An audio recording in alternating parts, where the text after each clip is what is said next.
What is going on, boys and girls of YouTube? Today we are going over the Smite Pro League format and details for 2019 Season 6. That's what's happening. Why we're doing this. You guys keep asking me questions. You keep asking my opinion. You keep asking my thoughts. You keep posting on Reddit. I'm going to go over as much of that as possible and my view on it and kind of the way most people need to be looking at it. And you'll comment below. You'll hit the subscribe button and we'll see where this goes. I'm going to see how season 6 ends up going. So, to start off with, if you don't know, season 6 is changing its format.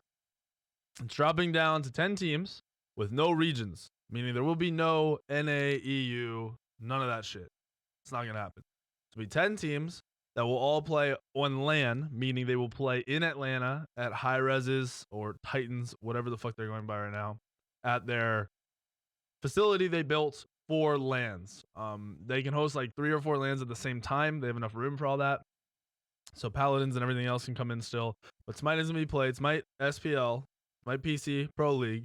It's going to be played with 10 teams, and all the games will be in-house, meaning every so many weeks, you will have to be there to play games. So that either requires the European players and NA players to fly in. I think they said a minimum or a maximum of 12 times in a year, so once a month. Fly in, play 1 or 2 sets, and then fly back home. Or what's more than likely going to be the common thing to happen, or what most players and most teams and orgs are going to want to do, they're going to buy team houses in Atlanta, and they're going to live there. It's not Atlanta. It's like north of Atlanta, Alpharetta. Live in that area, and then you'll go in and you'll play games. Now, before we get too far into, oh my gosh, we have to move. The houses will be paid for. The players will not pay for the houses. The way the SPL currently works is each org gets $200,000 from Hi-Rez. So they're paid to be in the league. They do not pay to be in the league. Hi-Rez pays them $200K to be in the league. Each player, minimum salary is $30K. So that means if every player gets minimum salary, the org makes another $50,000 on top of it. That's usually not the case. Almost every single org, that's a lie. I'd say like 70% of the orgs are paying more than minimum salary. They're paying about the whole $200K to their players. But because travel won't be a thing for those orgs that get team houses, that travel money that Hi-Rez used to pay to fly the players back and forth for lands and everything will be thrown into the salary / the housing. So the org will be able to take that money and use it to pay for the house. So essentially, these orgs and these players get a team house and get to live there, play Smite for free.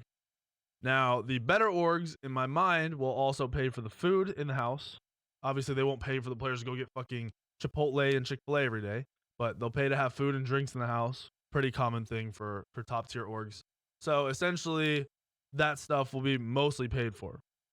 So the player will not have to pay rent, won't have to pay fucking living expenses, which where I live, for me, say I were to not live in my house, I were to sell it and go move down there, that would save me a lot of money, like $40K. That's how much it would save me if I were to do that. These other players, the ones that are living in apartments and stuff, probably paying between $800 and $2,000 a month, depending on where they live. So 10 to 20K in a year, give or take some, will get saved. So essentially, you're making even more. When you really, really get down into it, that is how it is working for these players. So while that sucks for Europe, because European players have to move across to another country that they don't know shit about, if they have girlfriends, wives, fiancés, husbands, whatever the fuck it is, they have them, they have to try to get them here, which will be a pain in the ass. Hi-Rez will be helping with visas for the players. I doubt they will help with the visas for the fiancés and stuff. Now, with that being said, every day there are lots and lots of people who are moving for their dream jobs. Their dream jobs usually don't even get them like that instant salary. Usually they're moving to do these base levels that will eventually build into their dream jobs, right? So realize as a player as a fan that we get to play video games for a living. It's fucking awesome. While the long term might not be there, there might not be this career in this, but it is what you get to do for the time being. If it is what you want to do, you can make more of it because you have a lot of free time. All that has to be factored in. It really does. My dogs won't stop barking. Hey, no. Hopefully that stops. I doubt it does. Anyway, so to just bring it together, players get paid to play video games to live in a team house that they don't pay for. The worst downside to this is trying to get your significant other into the States if you're from Europe. That is the one downside. Being away from your family for a year or whatever it is, however long you play, sucks.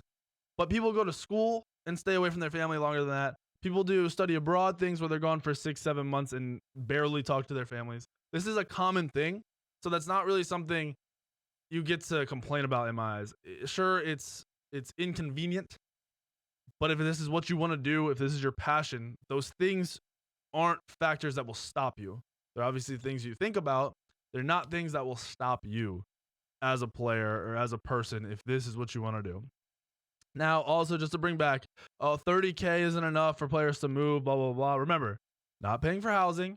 They're making at least 30K. These top players should be making 60K, 50K.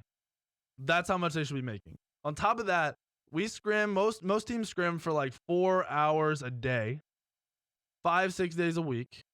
And then when you get closer to LAN times, you'll scrim 8 hours a day for like 6 days a week. That's a lot of free time you have to study. You can do like online classes and stuff. You can self-teach yourself things like coding and design, if that's whatever.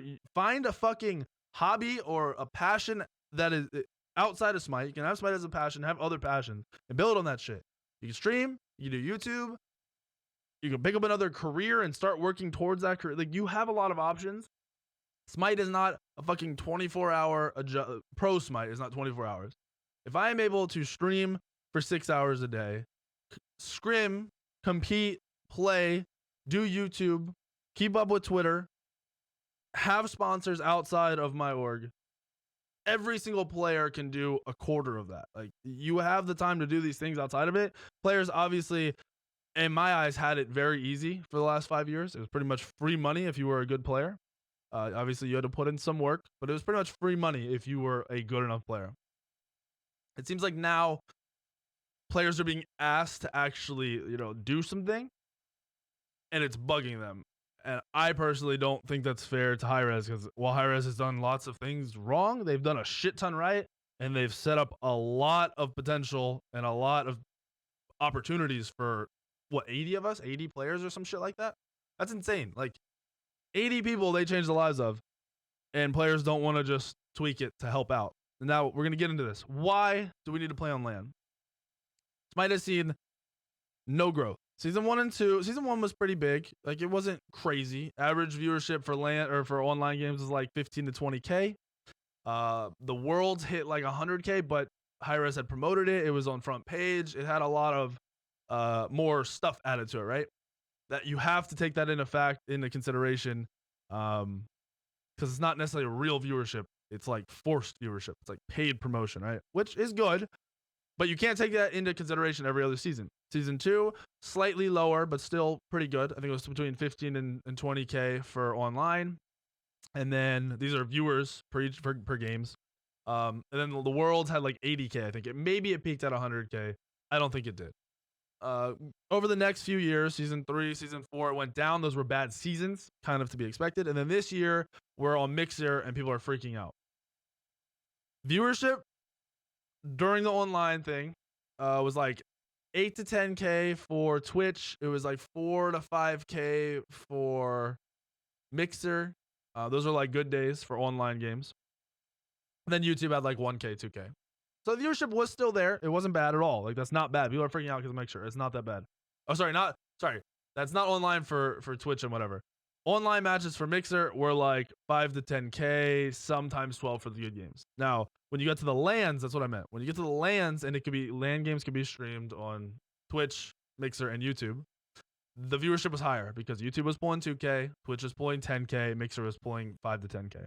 So you're getting that 20K for LAN.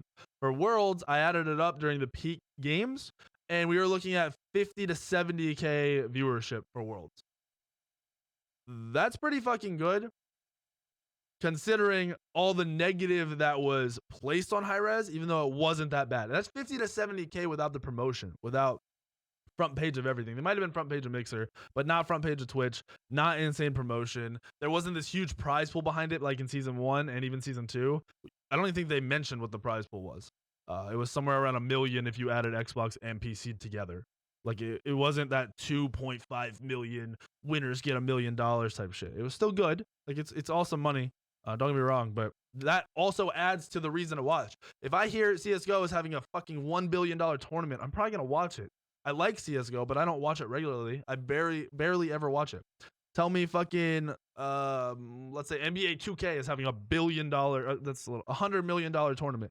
I might check into it a couple times. I don't ever watch NBA 2K game at all. So just think about that. These other things were happening early. This is what's happening now.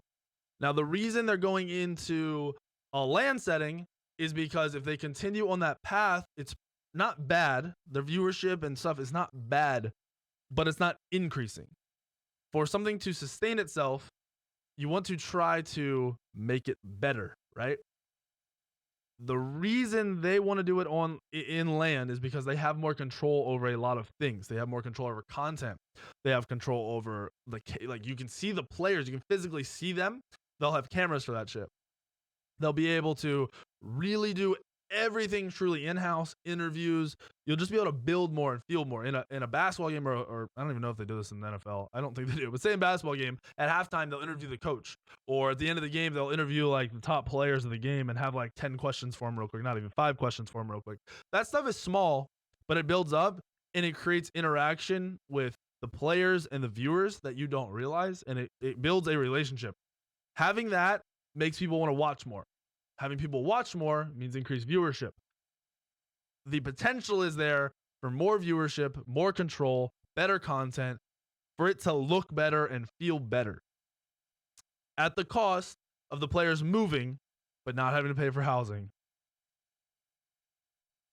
Basically. The other that's it. That's how you have to look at it. Smite needs to continue, and for it to continue, it needs to try to make positive changes. The world of video games is going away from online play, and it's moving towards these stadiums and in-house play. Granted, they don't have a live viewing center right now. This is the start of something. They tested it this year with these bigger LANs to see if they could run them all at the same time. Now they're going to test it next year and do a year-long. I mean, we don't know how many years they have planned for this, but at least a year-long in-house LAN setting for all games. Just dope. It's fucking cool. Hopefully that means they do viewing LANs at midpoints in the season, maybe 2 or 3 big viewing LANs instead of just one Worlds viewing LAN. That'd be dope. We don't know, right? That's where it's at for that. You just, we have to go with it if we want Smite's pro scene to live. And really, you don't watch, like, the longer you watch, say you're watching a season or 5 seasons of a show, right? Usually the first season's pretty good, builds up. Usually second season's pretty strong. And then a lot of the time the show starts to deteriorate, right? It's just harder to keep up when you're just doing the same shit over and over again. They need to innovate. It's hard. Well, Hi-Rez has this easy way to innovate, and that's what they're trying. And that's where we're at. And that's what we have to do. That's how we have to live with it, right? That's just the way it is. Now, the last argument that people have is, well, how do you compete if you don't move? Because you'll be traveling so much, you'll lose all this time. Hi-Rez is giving them the option to travel. Realistically, if you're a top player, you're moving because this is your job. This is your passion. This is the thing you want to be the best at. You want to put yourself in the best situation. So you're moving. If I had to move to Europe to play the game, and it is like if this is season 1, 2, 3, 4, 5, even now, like I'm willing to move to play the game at the highest level because I want to play. I have a fucking house. I have my family here. I have everything here. I'm going to keep all this stuff here. I'm not going to sell it, but I'm going to move. I'm going to get an apartment, a townhouse, whatever down there, and I'm going to do it for the year because that's what I want to do. I would do the same thing if it was in Europe. If we had to go to Europe, it would be a pain in the ass, but I would fucking do it because this is what I love to do. And I see the potential, and I see how this has already shaped my life, and I want it to continue to shape my life and see where I can take it. Now, the European players need to start looking at it that way. They need to realize they get to play video games for a living. Yes, there's work involved. Yes, you have to be the best. Yes, there's stress, but this is an awesome fucking job, and you just have to nut up, make a handful of sacrifices. They're big sacrifices, but a handful of them, and just do it. Just play the fucking game. You get to go home at the end of the year. You get to go back to wherever you were. You get to go home to your family. You get to go back to a normal life if that's what you choose, if this wasn't what you love to do, but it's worth fucking trying. That is where I'm at right now. Sorry this video is so long. I've answered these questions so many times. I was like trying to reiterate each fucking thing that I've talked about. I want to go over this right before the end of it. So it's 5 weeks of play in the preseason, 13 weeks of play in phase one. Then have an all-star invitational, a mid-season invitational. Who knows how that's going to work? Probably the top teams will get to come in and play. Then 13 more weeks of play, and then the World Championship in we don't know when. It's saying the preseason will begin on February 7th, which does speed things up. Hi-Rez is making this one mistake in my eyes. We don't know what orgs are in. We don't like making rosters and shit is very hard right now. And essentially in 2 months, we're supposed to be there already playing, right? Supposed to be there fucking playing. Hi-Rez needs to get the details out in the next week or two, at the latest, the next week or two. And shit just needs to get on the ball because that is where they're dropping it. Everything else, I understand. I get it. I believe in it. And I just hope it works out for everybody. I hope people make the move, make the change, sacrifice a little bit now for this greater potential that is there. And that's where I'm at. It's that simple. Have a good day, boys and girls of YouTube.